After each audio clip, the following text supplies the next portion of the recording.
ঠাকুরের মতে ঋত্বিক নই যে ইষ্টবৃত্তি করে ভার ভর্তি করে চাল রাখো আর ব্যাংক ভর্তি করে টাকা রেখে আমাকে মাসে মাসে সেগুলো পাঠাও। এই ধরনের ইষ্টবৃত্তির কথা ছিল প্রভুপাদ তথা গৌড়ীয় মঠ এবং গৌড়ীয় মঠের এই দাসানুদাস কুকুর কখনো বলে না আপনাদের ধন সম্পদকে হরণ করে আমি নিজের পকেটটাকে ভারী করব। তো আপনারা আমাকে যত বঞ্চনা করবেন তত ঈশ্বর অনুরাগ হয়তোবা আমার মধ্যে হতে থাকবে।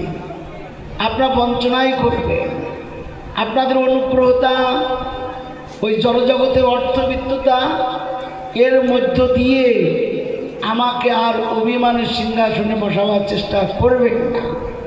আমি আপনাদের কাছে প্রার্থনা করি আপনারা আমাকে যেভাবে গাইড করলে আমি গোবিন্দের কৃপা লাভ করতে পারি, আপনাদের সেই প্রকার দৃষ্টি আমার প্রতি থাকলে আমি মনে করব আপনারাই আমার গুরুপাদ পদ্মের অভিন্ন অভিভাবক স্বরূপ।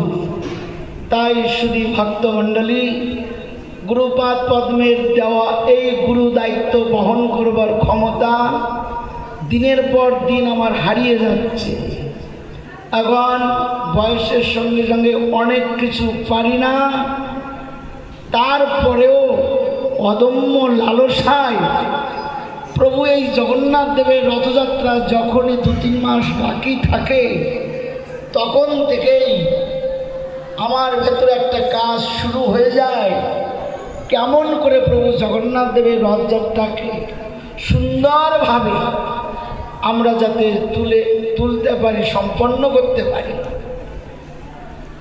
তো সবই শ্রী গুরুপাদ পদ্ম অলক্ষিতে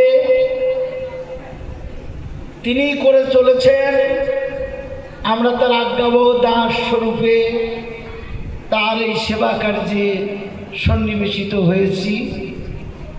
যাক, আজ 8ম দিবস।